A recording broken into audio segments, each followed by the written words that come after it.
Good evening, everybody. Welcome. I'm Jessie Rourke, and I am the president of Lima Allen County Neighborhoods and Partnership. And we are thankful that you could all take the time to come out here tonight and listen to our candidates. And I want to take care of the housekeeping issues real quick. We ask that everybody take their cell phones and turn them on mute, vibrate, off, whichever you want to do. Bathrooms are in the back, and we just ask that you respect each candidate tonight. And our moderator is Dr. Matthew Kinkley.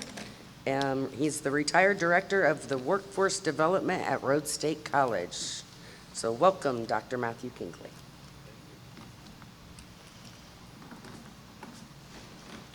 Good evening, everyone. Good evening. Welcome to tonight's Allen County Commissioner debate with three fine candidates.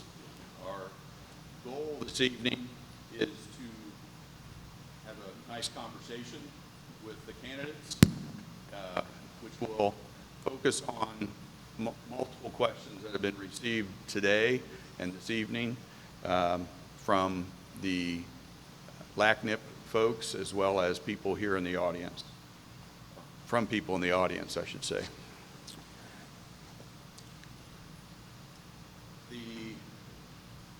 I want to say thank you to LACNIP and St. Luke's Church for hosting and being involved in this process. I'm not sure if that's coming across, if I have to lean better into it like this. The candidates for today's forum are Beth Seibert in the middle, Mr. Capps on the far end, and Mr. Beck closest to me. This evening, we earlier had I had identified a number on the back of a piece of paper between 1 and 100, which happened to be 63, and asked them each to give me a number, and the closest to that number will go start the initial conversation tonight with the first question. And so the order of tonight actually turned out to be and we will circulate through all three candidates each round. Will be Mr. Beck, followed by Ms. Seibert, and then by Mr. Capps. So you can see we're actually in that order currently. The second question,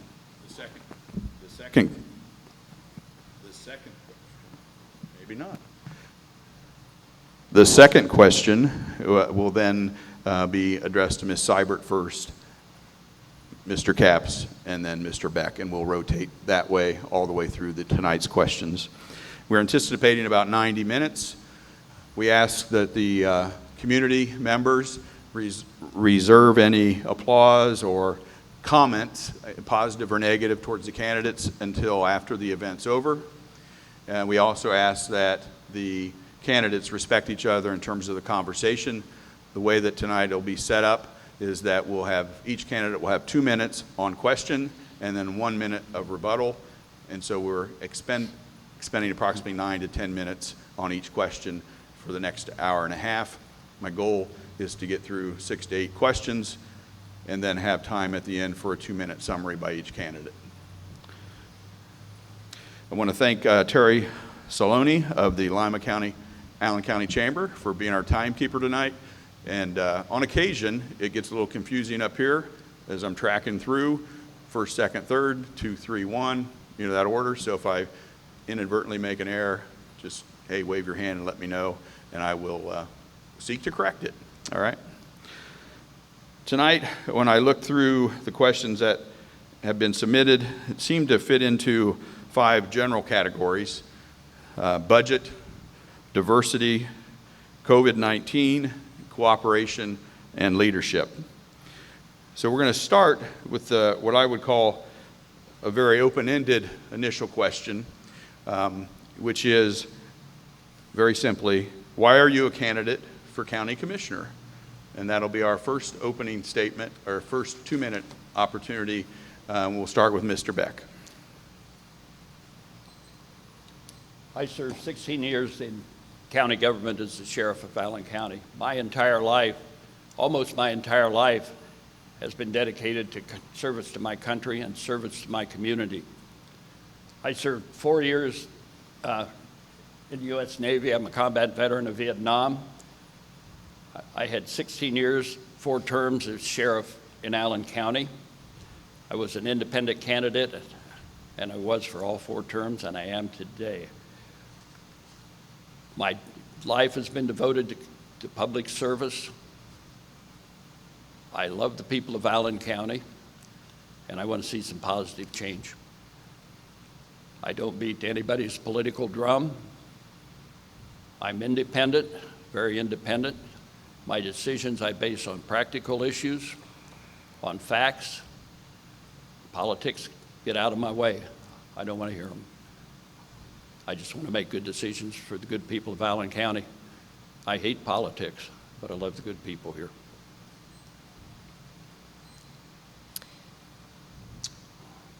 Ms. Seibert?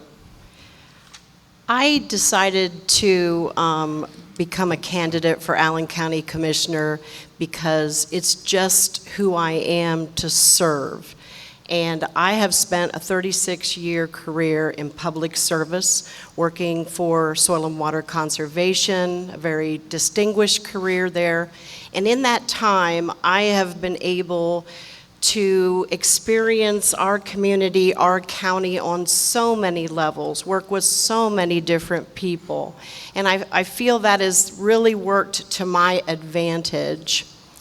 I bring a lot of dedication to this job. I developed a work ethic on the family farm, and I bring so much dedication to the work that I do.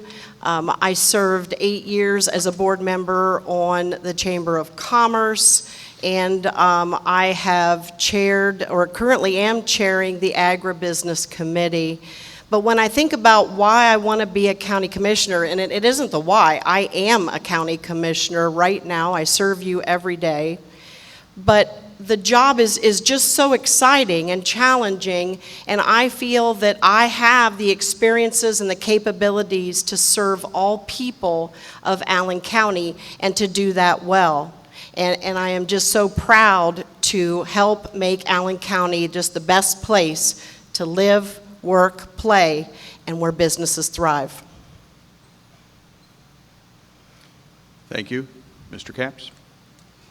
Well, I bring to the table 15 years of experience as a township trustee, volunteered for the U.S. Army in 1967, served in Vietnam. I volunteered at our local school, volunteer at the Allen County Fair, volunteer for different county agencies, having been appointed to several boards by the former county commissioners. And I bring my management skills to Allen County. 36 years of experience in multi-million-dollar construction industry, and I accomplish my goals by using a diverse workforce, kind of ahead of my time. Sometimes I received some stare downs from people by using minorities and females in management positions, but we always strive to get the job done on time and safely, and by using this diverse workforce, we were able to succeed. Managing my small family farm makes me understand the importance of small business, small farms, the challenges we face every day. And I think these experiences are a big plus that probably, I know the other people have experience, but I think my experiences are broader based and better management skills than what the other candidates offer. Thank you, Mr. Capps. Mr. Beck, there'll be a 1-minute rebuttal. I have no rebuttal. No rebuttal. Ms. Seibert? No. Mr. Capps? Next question. Okay. Next question will begin with Ms. Seibert. And there's 2 pieces to this. What is an important campaign issue often ignored by the media? And how and what is your leadership style that would help you deal with this effectively?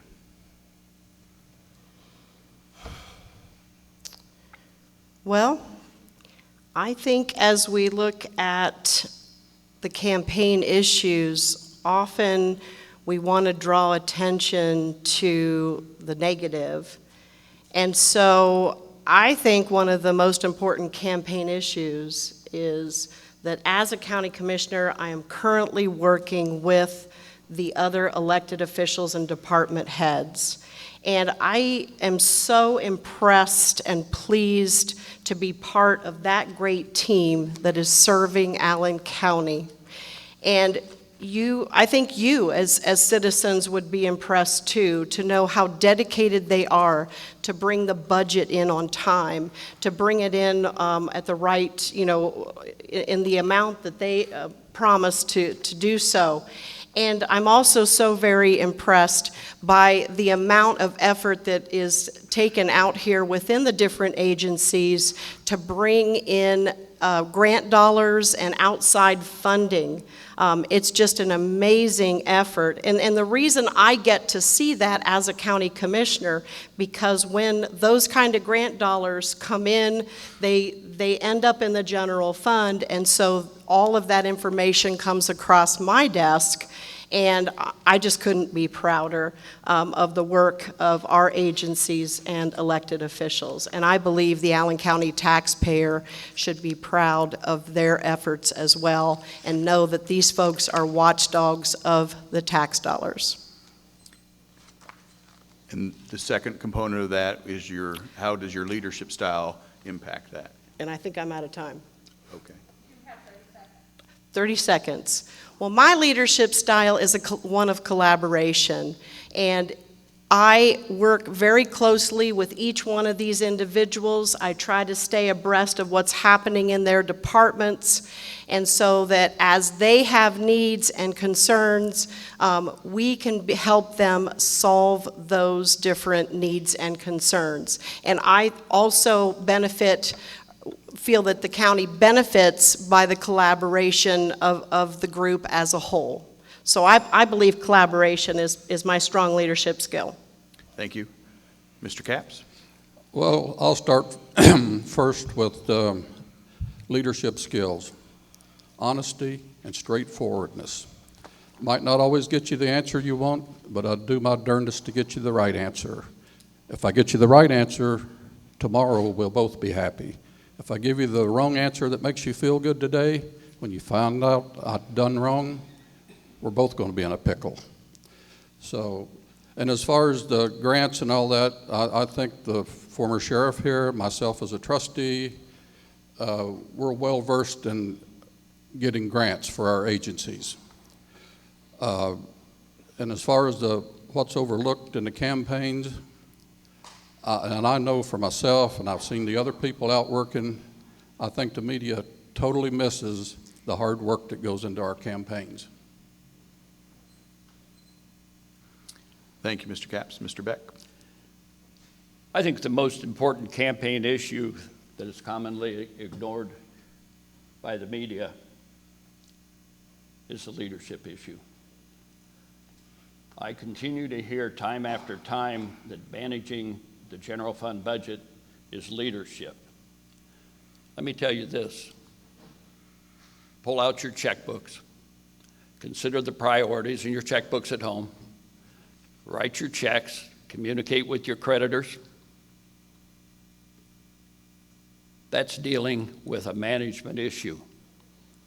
Very little of the general fund budget is leadership. Leadership is leading people, leading communities, stepping up to the forefront when it's easier to sit down and ignore it, taking the easy route because you don't want to take the pressure from your political party or the friends that donated to your campaign. What my leadership style is, it's the same style I had when I was sheriff. I want to know what the people in this county want. I had an open door policy, and my open door was open 24 hours a day. I got called in many times in the middle of the night to meet with people, citizens of this county that were experiencing tragedies. During the daytime, same thing. One of the minority ministers in Allen County told me one time in front of his congregation, he said, You know, the sheriff and I don't always agree, but his door is always open, and he listens to me. That's the same management style I'm going to have if I become your county commissioner. Thank you, Mr. Beck. We're now for the 1-minute rebuttal. Ms. Seibert, would you like to add? Yeah, first I want to respond to Mr. Capps' comments or inference of my lack of grant experience, because through the Soil and Water Conservation District and the Ottawa River Coalition, I personally wrote grants and brought millions of dollars into the Ottawa River watershed for projects that benefited the water quality and health of this community. And I want to respond to what Mr. Beck said, in that what your checkbook does or doesn't say about you. But as a county commissioner, the general fund checkbook, if you will, says a lot about our dedication as commissioners to being debt-free, to being dedicated to spending within our limits. And so I would disagree that our checkbook says a lot about us as leaders and dedicated servants. Thank you. Mr. Capps? Yeah, contrary to what Ms. Seibert said, I wasn't condemning her lack of experience for writing grants. I was bringing up the point that I'm sure the sheriff, former sheriff, and myself have had experience in obtaining grants for our agencies. Also, in regards to the budgeting, you know, I worked on multi-million-dollar projects, fixed dollar contracts. Works very much like the county budget, only it was a lot larger. The wages versus the contract hours or dollars better add up at the end of the job, or you'll be looking for a new job. You don't get 4 years to train, you get 4 days. Mr. Beck, anything to add? Yeah, and I don't disagree with Beth Seibert that managing the general fund, it certainly does say a lot about the commissioners, but it's still management. It's not leadership. Who are you leading with your checkbook? Or are you using it as a discriminatory tool to the elected officials that you have disagreements with? I've seen that. I experienced it. It's not leadership. Thank you. Mr. Capps, this question will be for you. Again, it has multiple pieces to it. I encourage you to touch base on each one.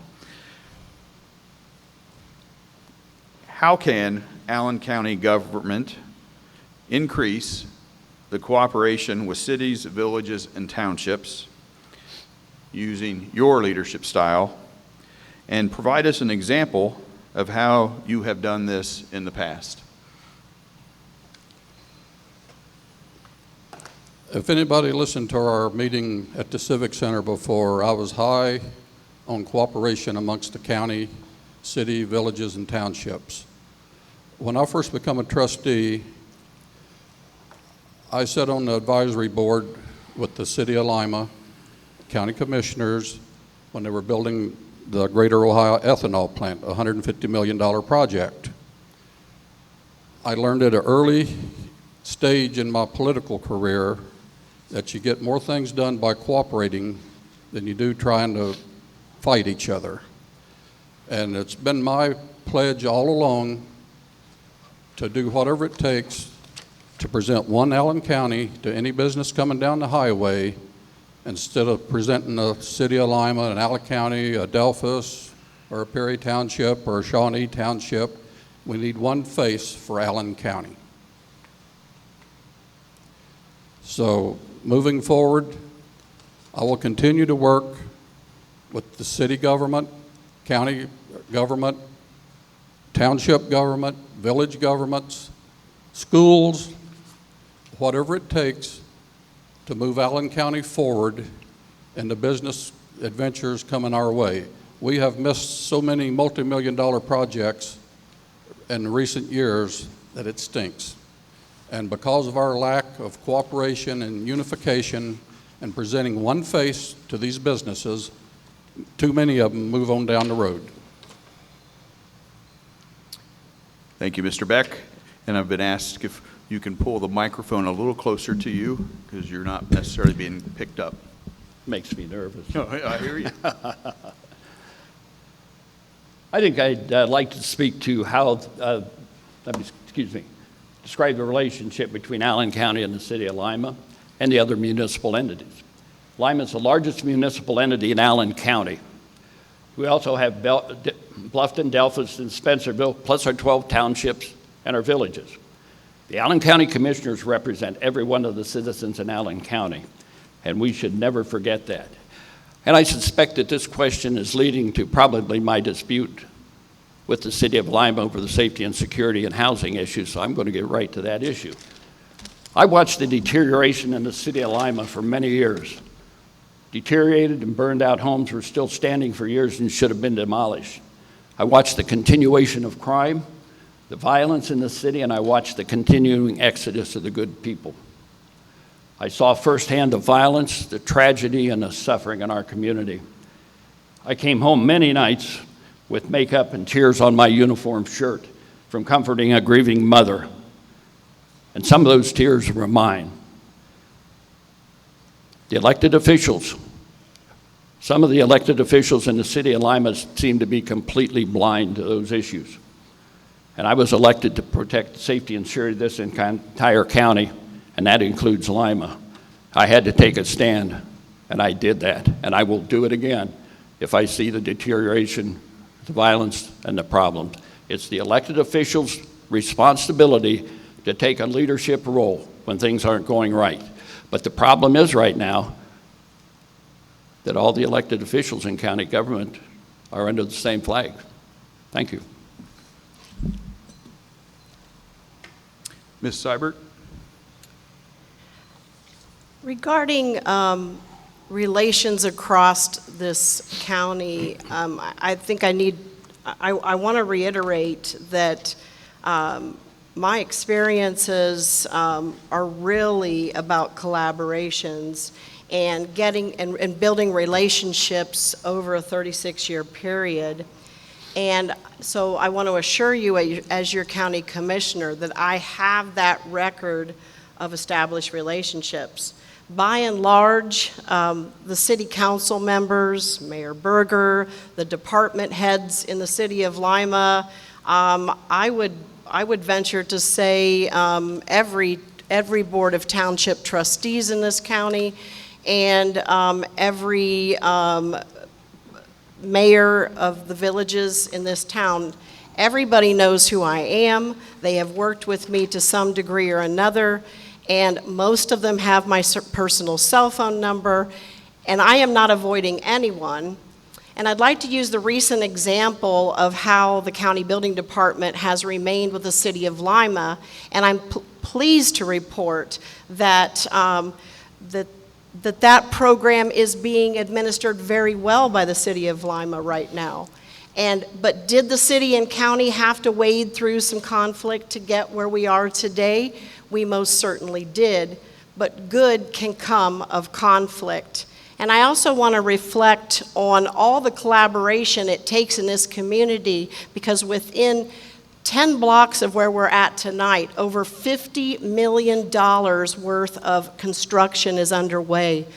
And that means jobs, that means education, that means places to live, and that's progress. And those things don't happen in this community without collaboration and teamwork.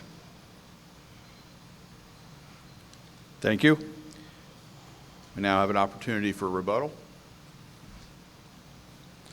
Okay, in regards to the housing issues, we have what they call the Allen County Land Bank. The city has their own land bank, and Perry Township is one of the leading townships cooperating with Rachel Gilroy in the land bank situation, where we're turning deserted, vacant lots that are upside down into tax arrearments. We're able to remove the blight from the neighborhoods. Secondly, in township law, we don't have the same rights as municipals do. By using a non-withdrawal annexation or type 2 annexations, We've been able to attract new businesses to Perry Township. We've created over 500 new jobs. Currently, we have about $60 million worth of work either underway or will be starting shortly, creating another 60 jobs and retaining 70 jobs that would have gone to Indiana. Thank you, Mr. Capps. Mr. No, I Beck? have no rebuttal. Okay. Ms. Seibert? Yes. Regarding the land banks, I believe the city of Lima and Allen County have used the land banks and the community development block grant funds much to our advantage, and I'm very proud to be on the board of the Allen County Land Bank. And my husband and I live in the 6th Ward here in Lima, and we see every single day the effects of the land banks and how they're changing the character in these neighborhoods, and that's one house at a time. And I also want to reflect on all elected officials under one flag. I believe that we operate without that, without acknowledging that, and we operate together well. And I would challenge Allen County to find another county where the agencies and the elected officials cooperate so well with great efficiency and great lines of communication. Okay. Thank you. Now we're into what I call round 2 of the round robin. And so this question will be for you, Mr. Beck, to start with. Thank you. It does have multiple pieces to it. Tell us several items that you are concerned about in the Allen County budget and how you will look to address these items. That's the only item. Yes. The items you're concerned about and how you will look to address them. The major issue that I'm concerned about with the Allen County budget is not necessarily today. It's next year and the year after that. The reduced revenue in Allen County, the reduced money coming into the county treasury could very seriously affect the way the county does business. County commissioners, and I know they are involved in economic development, but I would like to see them take a more active role. I'd like to see them spend more time walking and talking in the community. We tend to have a lot of conversations with the people that have, but we have very little conversation with the people that do not have anything to offer. And those are part of the stakeholders in Allen County. I think it's absolutely important that we talk to every. Terry, that makes me nervous. I'm kidding. No, I think it's very important that we talk to the haves and the folks that don't have. If I'm your county commissioner, I'm going to tell you, I will get out of that seat. I will get out of my office. I will get out of the courthouse, and I will get out in the community. I will walk and talk the same way I did when I was sheriff. There's a lot of people out there that have no knowledge at all of county government or what's available to them.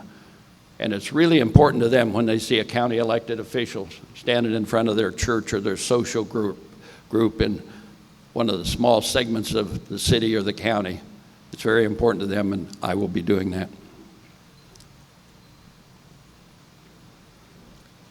Well, as your county commissioner, I want to assure you this evening of one very important fact, and that is despite COVID, we are very pleased to announce that our county is still financially strong. Our budget goal for 2020 is $29.2 million, and that budget was crafted, finalized in draft form last December. It was approved in January, and then COVID hit. And the Budget Commission and the county commissioners, working independently from each other, became very cautious, and the commissioners asked the agencies of Allen County to look deep into their budgets and determine where 10%, if they could, capture 10%. Now, this is a time when the governor's saying, I think we're going to ask state agencies to do 20%. And I am proud to say that even though not every agency could deliver 10%, they did deliver about $890,000 in cuts. And that is one of the main reasons that we are in the shape that we're in.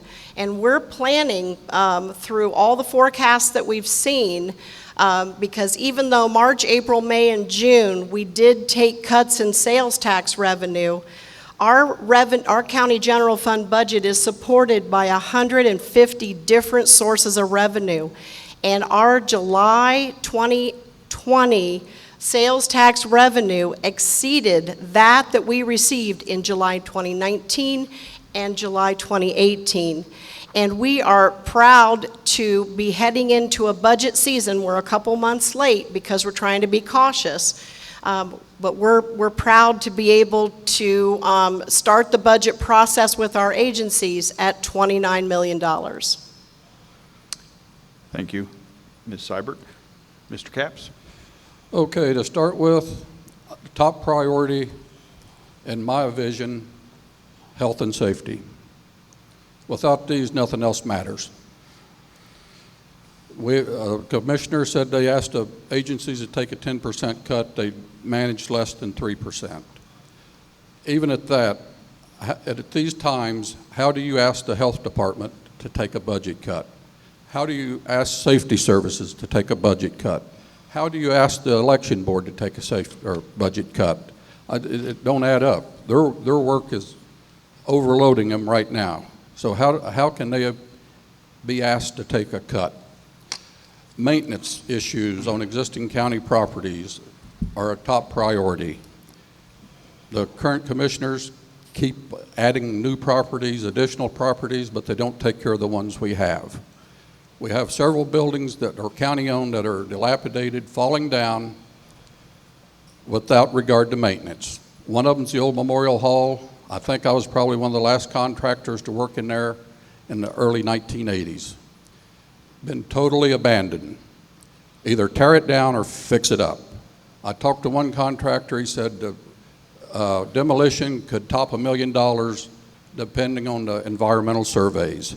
So why not spend the money, get some of the grant money we're talking about, and restore the place?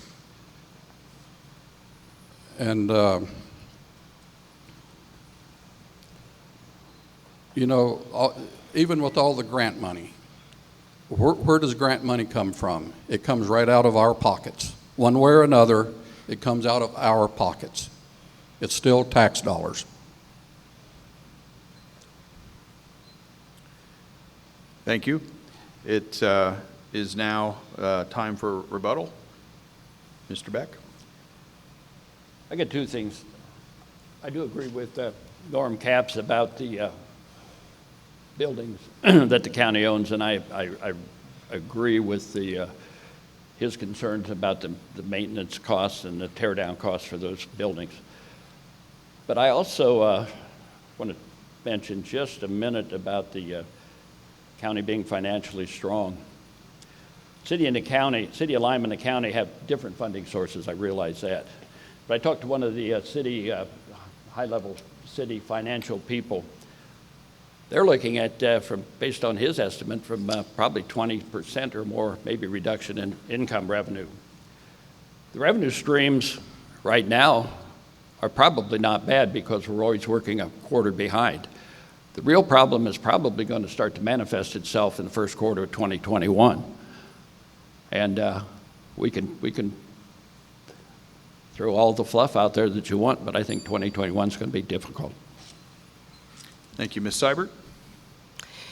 Yeah, we're cautiously optimistic about the budget in 2021, and we are staying abreast in communications with the state of Ohio, the Ohio County Commissioners Association, and all the counties across this state are seeking this information much more than a quarter in delay, and we're getting that information.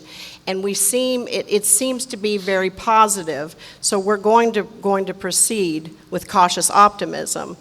I do believe that if you're going to sit in the commissioner's office, you're not doing the job of a commissioner. And I do believe that you need to be out and engaged, and I am out engaged in this community and getting the feel for everybody and their needs and their concerns. And to your point, Mr. Capps, not every agency was able to take any cuts. But we were grateful for the $890,000 that we did take. Thank you. Mr. Capps, your rebuttal? Okay. I know in township government, we have some contingency funds, just as in contractor world. When you bid a job, you always put some contingency money in. I think the county government, the state calls it rainy day fund. Although I don't agree on draining it completely, but if there's a time that we need to use it, it's not doing any good sitting there in the bank. So let's get it out, let's use it, and get on the way. Likewise, with the reduction in funding coming in and what's projected, you know, the commissioners, it was in the paper the other day, just acquired a property on West Street up here for some $350,000, going to spend a total of up to $1.2 million to renovate it. Is this a wise decision when you're going broke? I don't think so. I don't care how much grant money you got. Like I said, the grant money is coming out of our pocket one way or another. So how can we continue to spend and acquire new properties when we can't take care of what we got? Thank you. Ms. Seibert, you'll lead this next round of questions. How and what type of businesses will you encourage to move to Allen County, and if you can, be as specific as possible in terms of what type of business and how we would go about it? Well, yes, sir, I will answer that. I do want to use a little bit of my time to respond to Norm, though. We didn't have to touch our rainy day fund, and that is only $2.4 million, and that is less than, I mean, far less than an exorbitant amount. And I take exception when you say the county is going broke, and I don't know where you got your numbers about the property we bought for $175,000 that needs zero renovation that will serve the public defender's office. Per jobs, I am so excited about the things that are happening at Ohio Means Jobs and the resources that people can get who want to work can work. And they're today on their website, 1,723 jobs. I also think that first and foremost, we go out and find out what, and this is happening now, what do the current businesses need? But when you bring new businesses in, you need to look at the existing businesses and symbiotic relationships, like who can benefit from the existing businesses and vice versa. And that's where new business should start. Okay. Thank you. Mr. Capps. First and foremost, we will be seeking to encourage manufacturing facilities in the county. Manufacturing offers the best level of employment, the best wages, the best benefits, and the increase of the tax revenues from property taxes. Currently, we have several enterprise zone agreements underway that's going to increase the baseline for the property tax, good paying jobs. Also, we encourage retail, food service, and the like to come into the township or the county. Also, my information about the purchase of the property was on the front page of the Lima News. Said that the county would be spending up to $1.2 million for this facility. Unless that was misprinted, that was what was on the front page of the paper. Thank you. Mr. Beck. I believe the question was, what type of businesses will you encourage to come to Allen County? Certainly the manufacturing facilities, certainly the business and industries that pay a living wage. I don't know that we can really specify specific types of industries and businesses because we don't really know entirely what is out there, who is looking for a new location or a location for a new industry. But I do believe that there definitely should be the business and industries that pay a living wage. One of the concerns I have about business development, and if you folks read the Lima News the last couple of days, you've got two different viewpoints. And as we look at community development and you look at the Bath Township zoning overlay that they're working on right now, you see two completely different points of view. And I believe that both of them are important. We see the development of an overlay project that will bring in a number of businesses. None of them are industrial or manufacturing. They are fast food businesses, expansion of the Speedway station, and they're incurring on the residents and the people that have invested in their area that want a safe, want a quiet neighborhood. And through the overlay project, based on what I read in the Lima News, the overlay project completely circumvents the interest of those residents there. I think it's really important that whatever business that we encourage to come to Allen County, that we make sure we're doing the right thing for the people here. Ms. Seibert, 1 minute. Since becoming your county commissioner, I have been working closely with the Allen Economic Development Group because one of the things that I've heard during my campaign is that there are barriers and hurdles for development.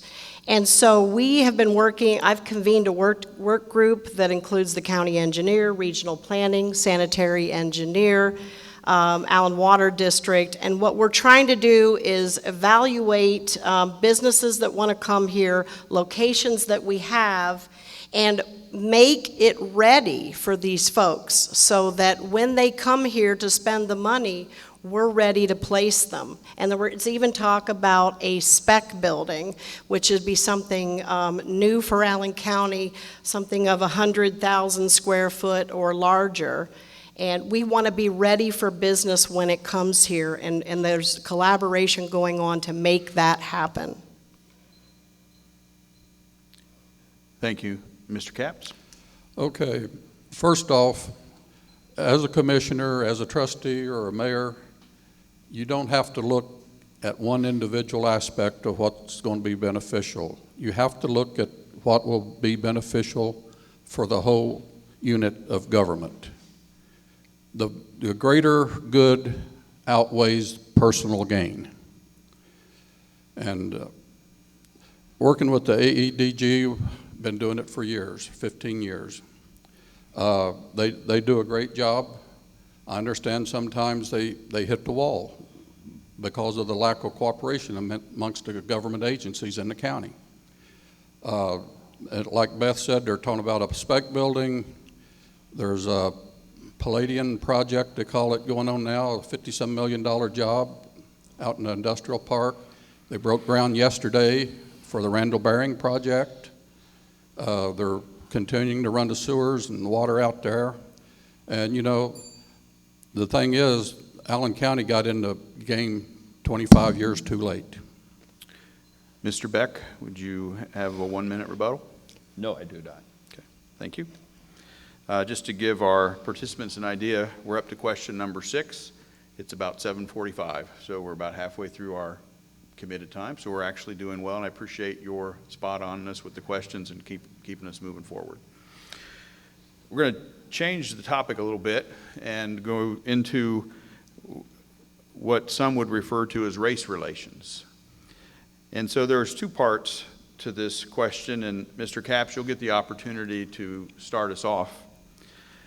How would you describe current race relationships in Allen County? How would you, if you believe so, how would you work to improve them? And does Allen County need to participate in the Human Rights Commission to improve race relations? I can repeat that if needed. First off, in Allen County, there's a certain amount of distrust amongst the different people in our area. Some of it's warranted, I feel like, some of it is not. I've worked in my working career with minorities. I always tried to pick the best people. I didn't care if there was red, yellow, blue, black, green. I always tried to choose the best people. Sometimes I was criticized for that. I chose ladies in management positions when that wasn't a very popular thing on construction sites. And personally, I will work to improve relations. I've worked with the people for every vote counts in Allen County or in the city of Lima. That's a noble project they undertook to register 10,000 new voters. I don't think they made their goal, but what they did was a milestone. And as far as the Human Rights Commission, I think everybody needs to participate in whatever it takes to make Allen County a better place for all and to make our government representative of the people living here. Thank you. Mr. Beck? I had a recent conversation with several good friends from the black community. As we talked about some of the political things, some of the things that go on in Allen County, I kept hearing the reference, the good old boy system. There's a lot of mistrust between the minority community and county government. I think it is imperative for the county commissioners and the elected officials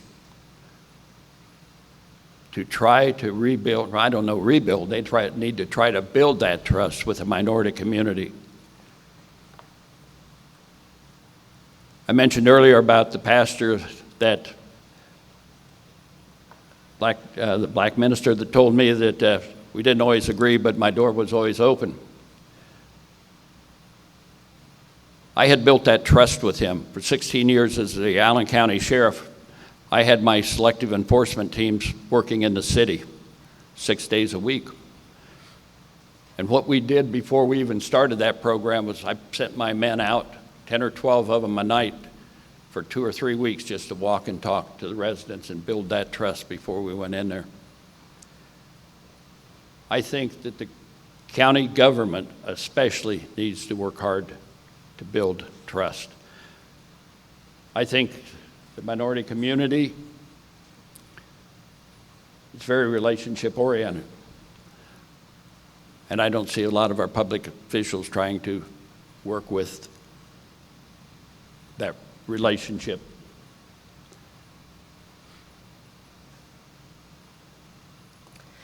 I believe that every person in our community, 102,000 plus people, regardless of their age, their sex, their color, their creed, their sexual orientation, every single member of this community should have the same rights and opportunities. And I believe they exist, but I believe that for some of our community, they may not truly understand those opportunities, and they don't see those doors open. And I would like to continue to be part of the conversation in this community and the actions in this community that opens those doors and creates that awareness. My grandchildren are my gauge and very precious to me. And one of my 4 grandsons is biracial. And he is as precious to me as the rest, and I'm colorblind when it comes to my grandchildren and to this community, but sometimes that term colorblind isn't accepted well. I want to note that the Allen County Commissioners are not opposed to creating and operating a Human Relations Commission with the city of Lima doing that, because Lima is a very important political subdivision. But we note that the operation of this Human Relations Commission is something that is not in the statutory ability of the commissioners. Unlike municipalities, county government does not have home rule authority. And so I believe that in order to achieve a home rule commission as a county-wide, if that's what this county desires, the city of Lima needs to reach out to the 12 townships and the 8 municipalities. Thank you. Mr. Capps, 1 minute. Well, if I'm your commissioner, I pledge to do whatever it takes to include everybody in Allen County to be part of Allen County. You know, we talk about race relations, we talk about sex relations with different orientations. You know, people are people. I've known people of every minority you can think of about. I've known people with different sexual orientations. I've worked with them. That's their business. It's not my business who they sleep with. And I would encourage whoever gets elected commissioner for Allen County to take the steps necessary to include everybody in the fold of county government. This can only be done by somebody that's open-minded, somebody that has experience in working with diverse people to include them in what's going on in Allen County. Thank you, Mr. Beck. 1 minute. You know, a couple things that I'd like to just mention. Ms. Seibert mentioned that having a conversation to build relationships. Having a conversation will not necessarily build relationships. Relationships are individual contacts demonstrating your willingness to be a friend. And I'd like to speak very quickly about the home rule issue with Lima. It certainly is home rule, but the comment that Lima should reach out, my goodness gracious, the Allen County Commissioners serve every citizen in Allen County. And if they see a need that's not being addressed, then by golly, they ought to be doing it. I'm not going to wait for Lima to reach out. If they're ignorant of that fact or ignoring that fact, I'm going to take care of it. Ms. Seibert, 1 minute. Yeah, I do respect that the Lima City Council has embraced this issue of the Human Relations Committee. And personally, to better understand this issue and how it can impact all citizens of Allen County, I have been exploring and researching this topic with the assistance of Lima City Councilwoman Carla Thompson, just as I have been discussing minority business enterprise policies and how those might be applied with a local businessman and community member. I'm a county commissioner who is dedicated to being informed and prepared in order to properly take actions. And I think conversations and trust and relationship, I'd be hard-pressed for you to find someone that I've developed a relationship with in this community, professionally and personally, who doesn't feel that that is a sincere, deep relationship. Thank you. We're moving to question 7. Mr. Beck, you'll be the recipient of this question. Please outline your budget priorities and how to fund them, taking into consideration bridges and roads, housing, both development and demolition. Could you repeat that again, please? Sure. Please outline your budget priorities and how to fund them, and taking into consideration bridges and roads, housing, demolition, and development.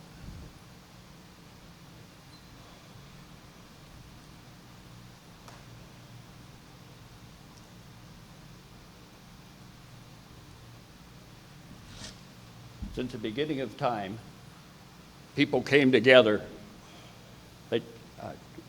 for safety and security issues. They didn't come together for building bridges and roads. They didn't come together for housing demolition and development, so you've left off the most important part of that equation.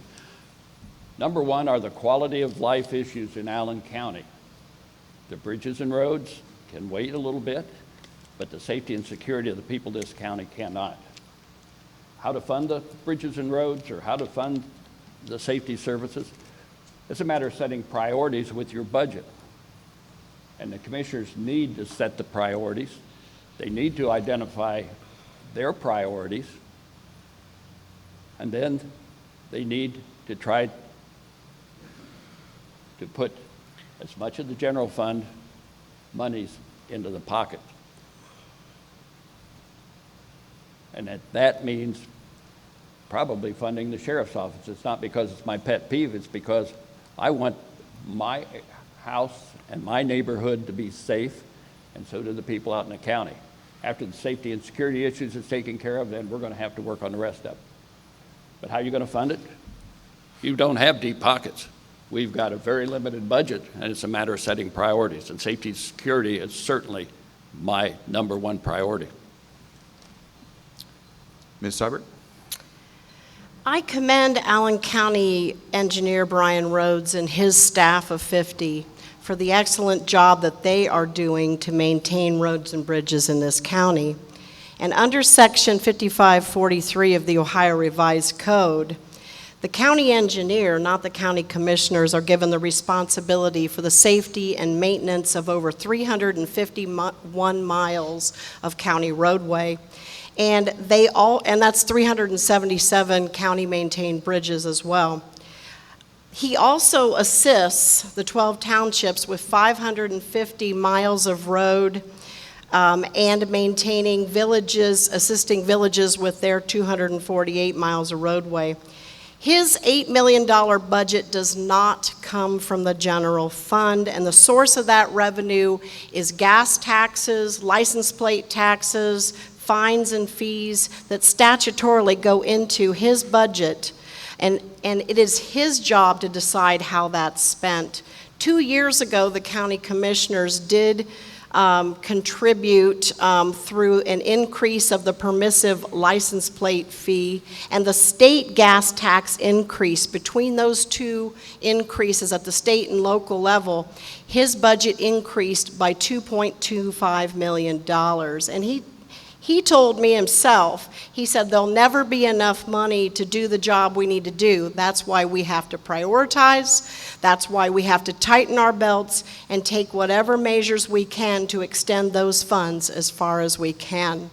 And I will say that supporting law enforcement and making sure our community is safe is one of my top priorities. And 19% of the county general fund budget is dedicated to the sheriff's department. Another 13.4% dedicated to the jail operation. Mr. Capps? I would just like to comment that Ms. Seibert is kind of preaching to the choir about funding for the sheriff's office. I don't think you have to inform Mr. Beck about it.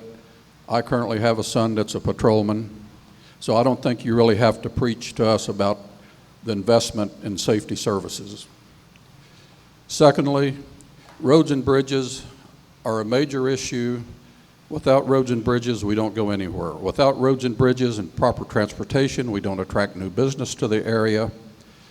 So we need to look at what it takes to maintain our roads and bridges. Besides the 30-some bridges we have, or ever how many's in the county, 60-some is it? But there's 20 of them with critical fractures, with load limits, and there's 4 bridges currently closed. And that's, understanding that sometimes bridges have to be closed for repair or replacement. We have one bridge in the county that will soon be closed for 3 years. Just think, what if you're on the other side of the bridge and having a heart attack and the rescue takes another 5 minutes to get to you? You could very well die. So I don't care how many people is out there served by this one bridge, 3 years is long enough. The housing issues in the city and Allen County, as everybody knows that's worked with AEDG There is an acute shortage of housing, mid-price range to upper scale housing in the county. We have people driving to neighboring counties that work here because of inadequate housing. We need to clear the brownfield areas. We need to promote neighborhood development. We need to do whatever it takes to clean up our mess, reestablish our neighborhoods, provide the public safety necessary for people to conduct business and their livelihoods, and move forward. Mr. Beck, a rebuttal? No. Ms. Seibert? 377 bridges under the county engineer's maintenance is the number that the county engineer reports. And preaching to the choir, I get that, but I feel like it's my obligation to share the facts with this audience, and I'm concerned myself about what I'm going to call scare tactics from my opponents.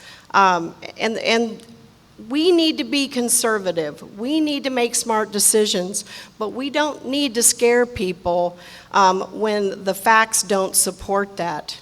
And there is a good variety of housing under construction now. Yes, this community can use more, and the housing studies that we've seen in this community would indicate that the baby boomers, which, you know, I'm part of that generation too, are looking to leave their two-story houses and go to one-story units.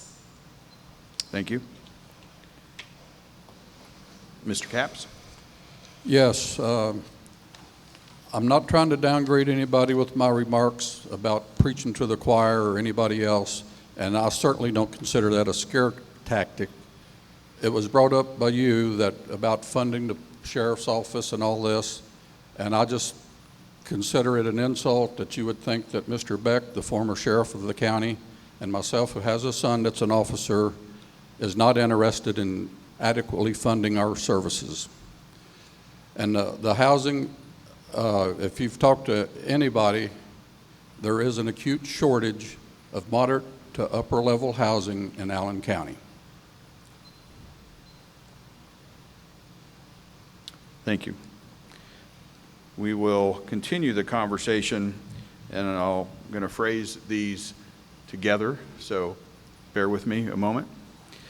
Continue now to share your budget priorities and how to fund them, and take and speak to how you will keep the community informed, i.e. transparency in the county budget. Number two, your position in regards to Memorial Hall. And number three, at what time would you believe that a county sales tax increase would be appropriate?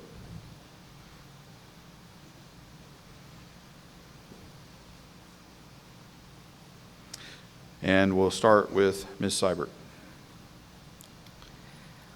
Well, our budget priorities are to maintain the level of operations in 2021 that we saw and budgeted for in 2020. I feel that we do a really good job of informing the community of what's happening in the commissioner's office. Our meetings are public meetings, just our township meetings and others. And the media does give us good coverage between the Lima News and WLIO TV. And usually we're trying to decide what story are they going to want to take in that. Memorial Hall, I was contacted about that quite a bit back in the winter when I first declared my candidacy. And as a commissioner, I had the opportunity to tour Memorial Hall. Memorial Hall, unfortunately, had to be closed because our liability insurance in this county was not able to cover it. And I think it was said tonight that it'll cost $1 million to bring that up to code. The price tag that I've seen and has been verified by a couple local businessmen that are interested in the possibility of breathing new life into that, it's more like $4 or $5 million.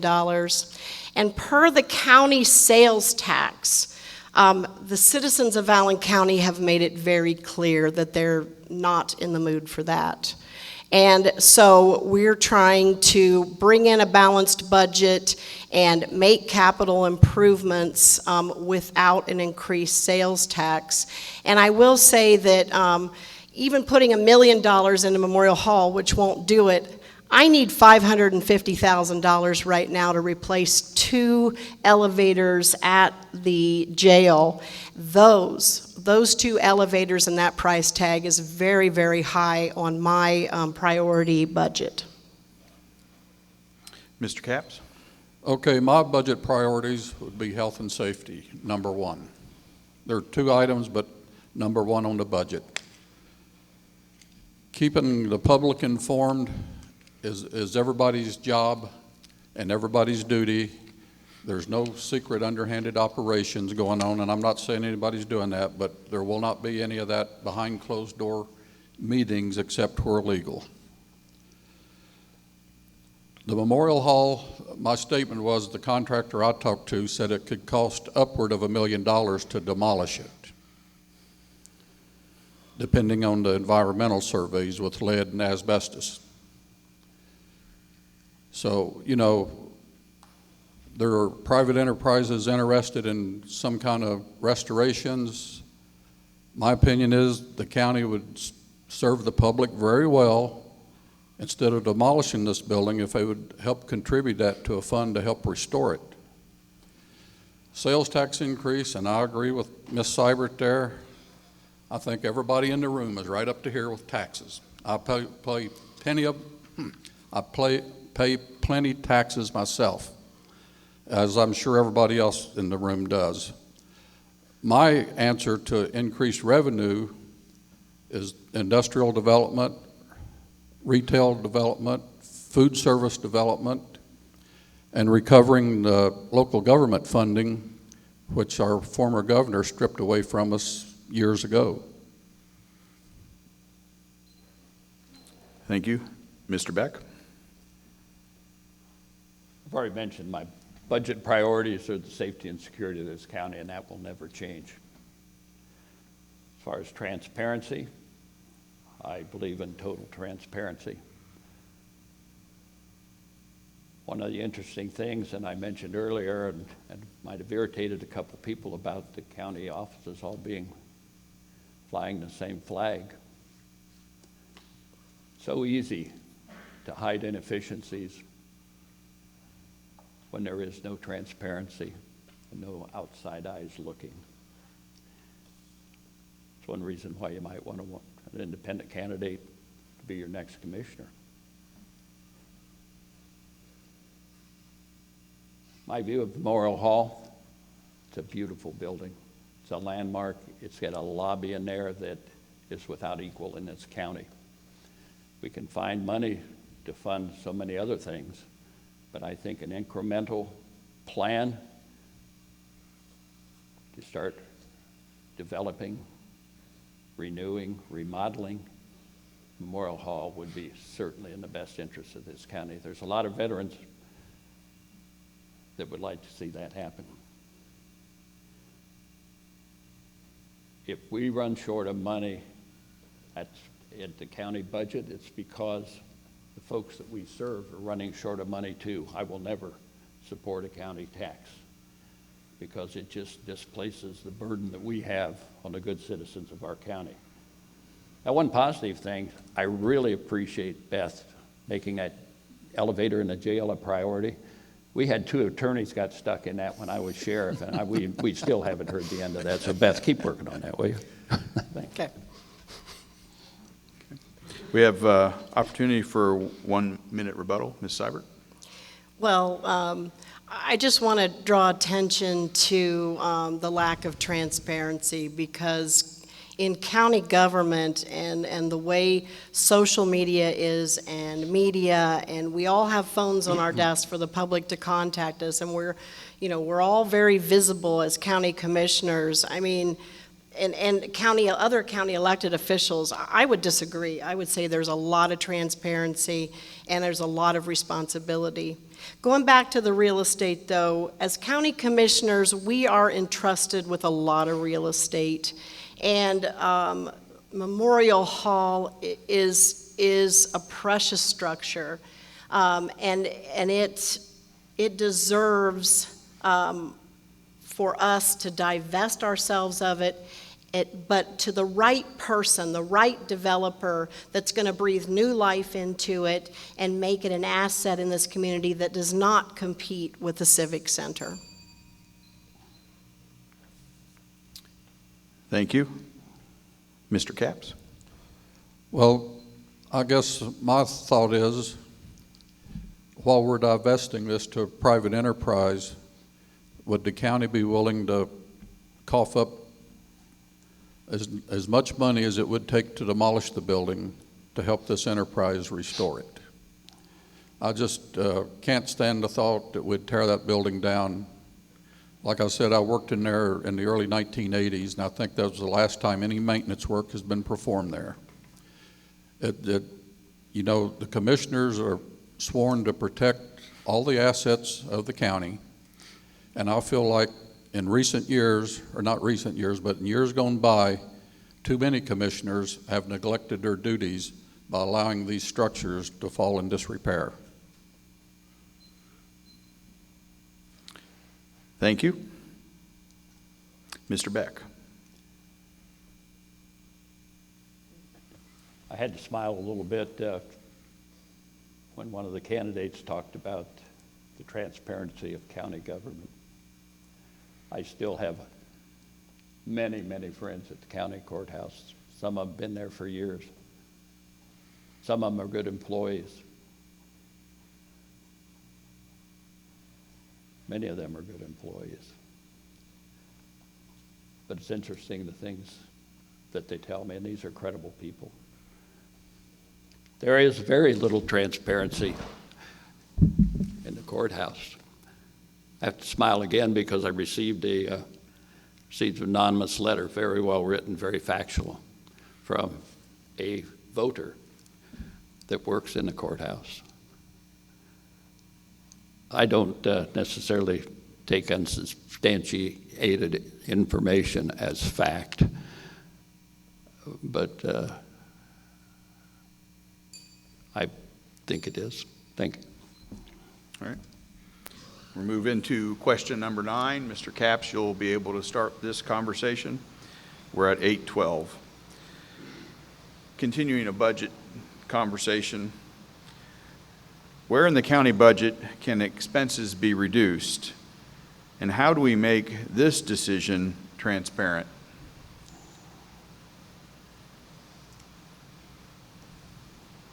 I think when we do contracts with the different departments, you know, whether they're union, non-union, or whatever they are, they all work under some umbrella of a contract. I worked union all my life. I understand the union part. I also understand the money part. If the money's not there, you can't spend it. So, you know, during the 80s, we'd spent a lot of years without pay increases because of the economic condition at that time. In the early 2000s, same thing, we were in an economic crisis. Pay rates were slow. So we just got to adjust our budgets to the dollars available, realizing that some people may not get all they want, but I'm certainly willing to give what we can and share the wealth of the community with our employees who serve us very well for the most part. And the transparency part of it, to me, you lay it right out on the table. There's no darkroom deals done in my office. So whatever deals were done will be done in public. All the negotiations might not be in public, but when the deal's done, it will be publicized. And we'll deal with the money we have. We will spend what we got, not what we want. Thank you. Mr. Beck? When you talk about budget reductions, question is, can the expenses be reduced? When I left office in the end of 2008, if I'm not mistaken, the general fund budget was around $30 million. As I looked at the 2019 general fund budget several days ago, that budget is still pretty doggone close to $30 million. The increase in wages, the increase in costs, the increase in expenses continue to transpire. But there was a significant loss of sales tax, I believe, several years ago, and it's forced the county to really hold down the expenses. Having served 16 years in public office, that is a tremendous, tremendous challenge to reduce that budget. I believe that the only avenue that we have with that county budget is for the entire county, including the commissioners, to totally expend their energy on economic development. If we don't have the economic development, we will not have the money to provide the services to this county. We have everything we need. We've got a water supply that's second to none. We're the crossroads of the United States with US 30 and Interstate 75. Why in the world aren't those businesses coming to Allen County? I look at Hancock County, a smaller county than us, 75,000 people in the entire county. Findlay has grown very strongly. Allen County needs to figure out what they're doing and do nothing more, mimic them. Ms. Seibert? Would you repeat the question? Sure. Where in the county budget, make sure I got the right one, yep, okay. Where in the county budget can expenses be reduced, and how do we make this decision transparent? Well, we have started the 2021 county budget process, and all of the department heads and elected officials that receive funds, that's about 27 agencies from the general fund budget, have been notified to submit that information to us through the electronic system by October 23rd. They've also been asked to secondarily anticipate a 3% cut. Now, we know darn well that from previous years and with budgets that have been, or the amount of money put towards travel, that with the continuance of COVID and those concerns, travel's going to be the easiest thing, the low-hanging fruit. But I'm telling you, and I want to give you great confidence in the fact that these 27 agencies are working together to deliver a balanced budget. And they know that this amount of money is precious. And $29.2 million sounds like a lot of money, but when you spread it over those agencies, there's not a lot of wiggle room. And so that's what we're going to do. There's no guessing about it. That's what we're going to do.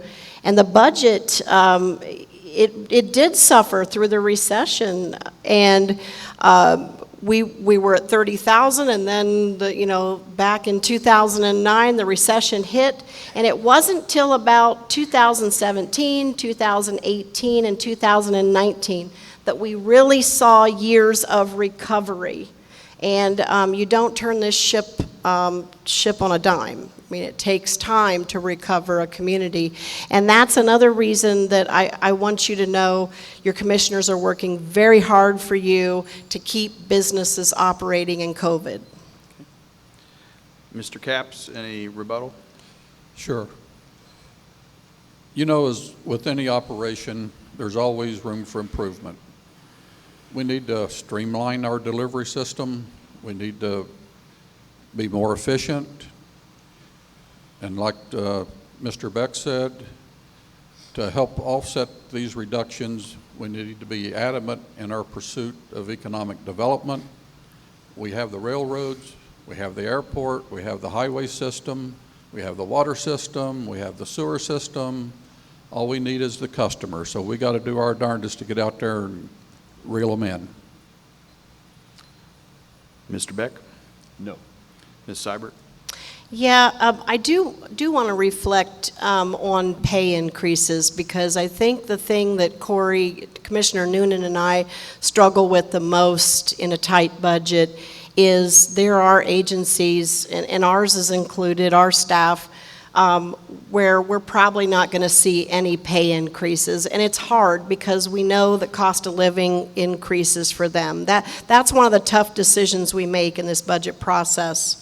And another thing that I'll point out is last year in September, we started being able to capture the Wayfair Amazon sales tax. And even though the state of Ohio can't tell us what percentage of our sales tax is from that, we believe that the hard work of the Allen County Commissioners and the County Commissioners Association really did pay off, as the state of Ohio was finally able to capture that revenue and bring it back to the locals. Thank you.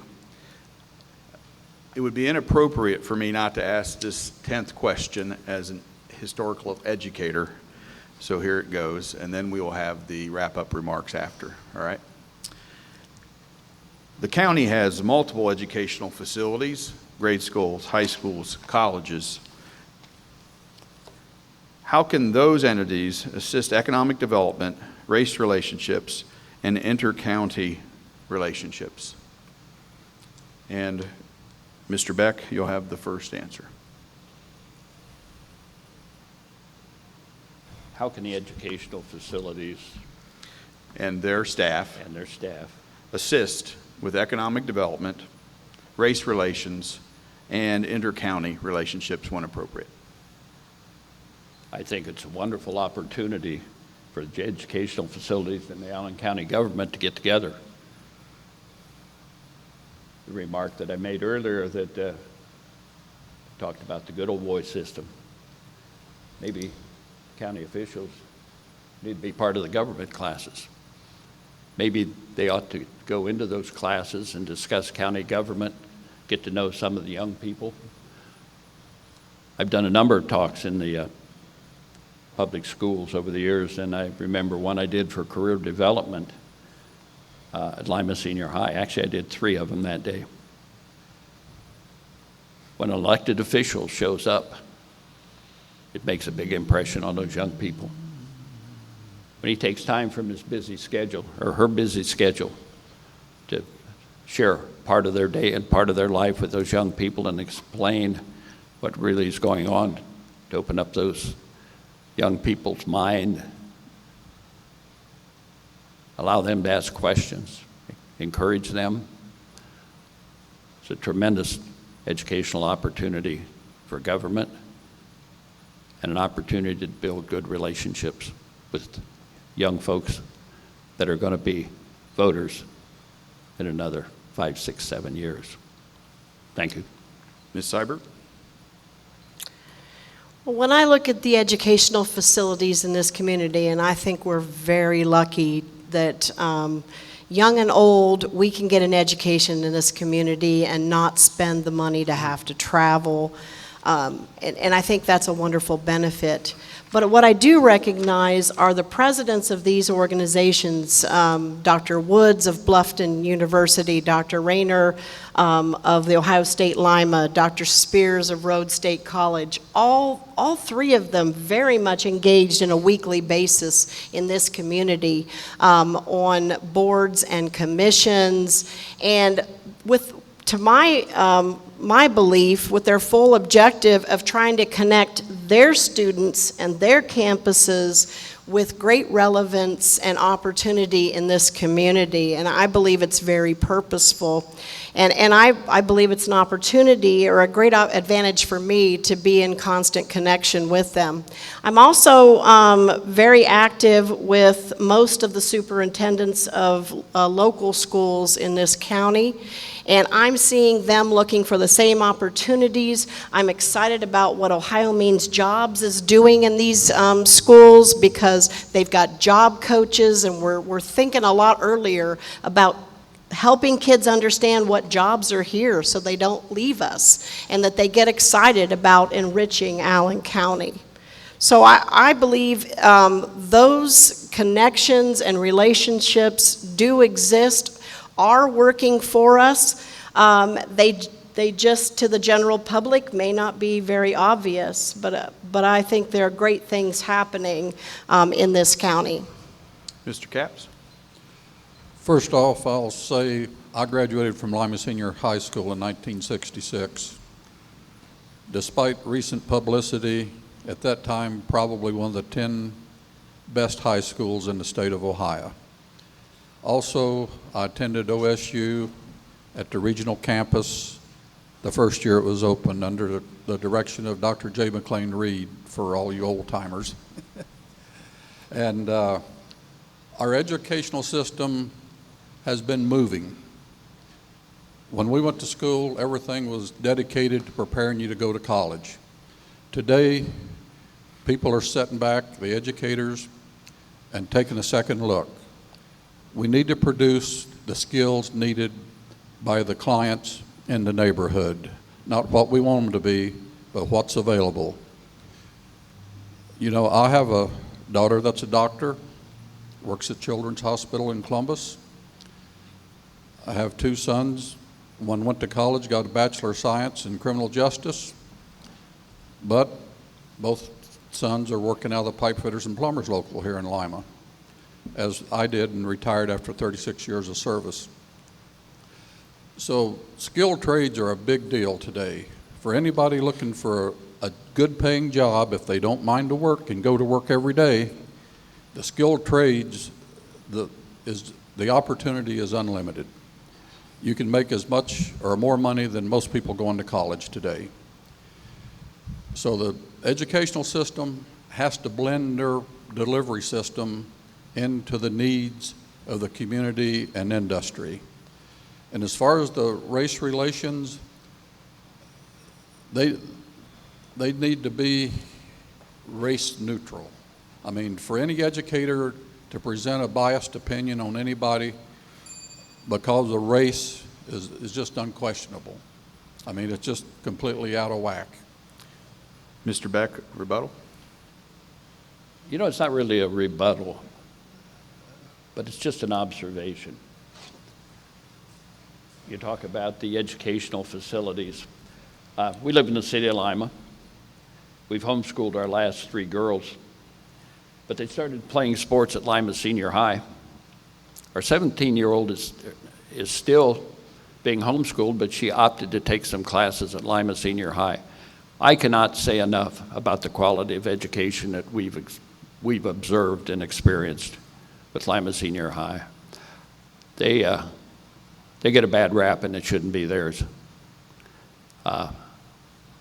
Nothing to do politically. It's my observation of the community, but my wife and I really appreciate the opportunities that we've had through that school. Ms. Seibert?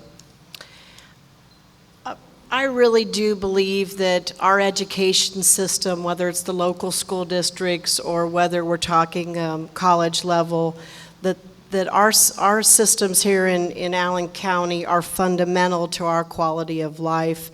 And I've long believed that it doesn't matter where you send your kids to school. If you and the children are invested in that education, you're going to get a quality education. My husband and I are both products of vocational education. Me at Spencerville through vocational agriculture, and he at Lima Senior High through the DECA program.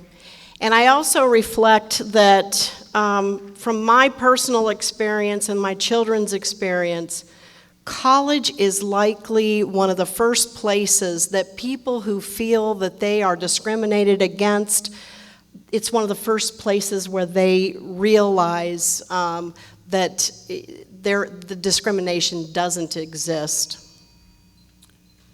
Thank you.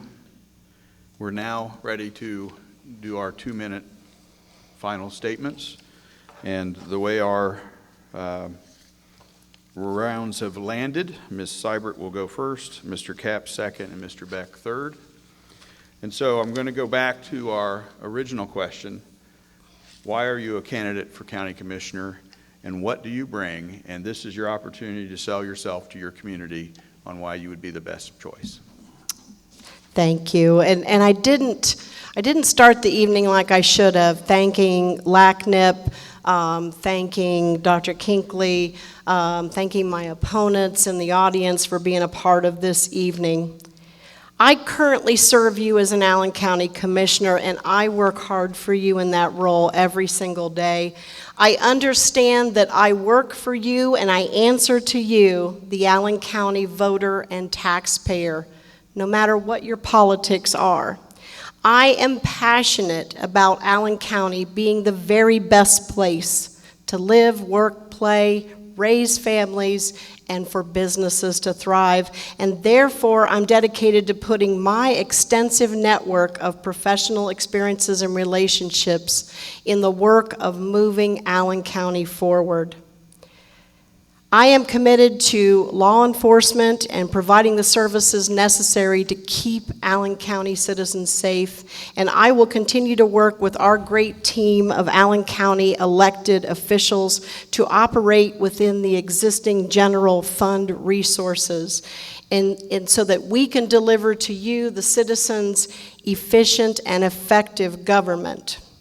I am a common sense leader who is committed to serving you as a full-time Allen County Commissioner. And I am the candidate who is best prepared and capable of serving all the citizens of Allen County. And I promise you that there is no other candidate in this race who will work harder, be more dedicated to serving you as an Allen County Commissioner than I will. And this is why I'm asking for your vote in this November general election. Thank you. Mr. Capps. What I bring to the table here is a different approach to many of the issues confronting the county. I've been married 45 years to the same woman, have 3 lovely kids, 7 grandkids. 5 of the grandkids are still in the county, 2 are in Columbus. I bring the family farm background. My background's sitting out there in the barn. It's a tractor and a combine and a planter. So my background isn't that far back. It's every day. My background in construction. I've worked in nearly everything that touches your life every day. Food production, food processing, food delivery, tires, gasoline, electric. Every time you flip a light switch, I've worked on many different power plants. I've worked on refineries. I've worked automobile plants, worked in the school buildings locally, worked in the hospitals locally. So basically everything that touches your life every day, I've been building all my life. And I want to bring this together as we move forward in Allen County by building better facilities, better jobs, better educational opportunities for every citizen in Allen County. My management experience dealing with projects well over $100 million, some exceeding $150 million, is many times the budgets that the county deals with. And I just want to thank everybody, including LACNIP and everybody, Dr. Kingsley, and the audience here tonight for coming out with all the restrictions we're enduring right now. Hopefully, when the virus thing settles down and we start moving forward, we'll all get on the same train and promote one Allen County. Mr. Beck. I believe the question was, what qualities do you have that make you the best candidate? This entire campaign is about leadership. And from some of the comments I heard, it's a little bit about transparency in government. Most of my adult life has been dedicated to service to my country and my community. I served 16 years, 4 terms, in county government as an independent, nonpartisan candidate. I managed a budget of between $7 million and $9.5 million every year. It's almost a third of the county general fund. I was responsible for 165 full-time employees. I was independent when I was sheriff, and I am independent today. I'm not fettered by any political ideology. My decisions are based on factual information and practical decision-making. I served in the United States Navy. I supervised men in combat. I was honorably discharged after 4 years of service. And if you talk about community diversity, let me tell you this. As of today, I have been in 50 or 60 cities and villages in 23 foreign countries on 3 continents. I totally love diversity. I was honorably discharged after 4 years of service. I'm a Vietnam combat veteran. When I came home from the service, I worked 21 years in private business. I totally dislike politics, but I do love the people in this county, and I want to serve them and make this a county that every one of us is proud of. Thank you. All right, I want to take a moment here just to make a couple of observations.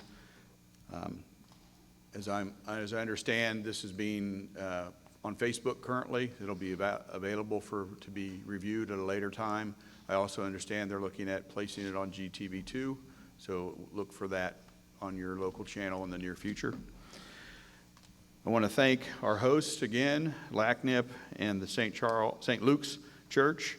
And I really want to thank our candidates for being willing to come tonight and be a part of this conversation. I also want to thank you as the guests for respecting their time and their moments. And I want to remind you all that voting season's going on now, and don't forget to vote. And lastly, I'd like you all to give a round of applause to our candidates for their hard work tonight. Thank you.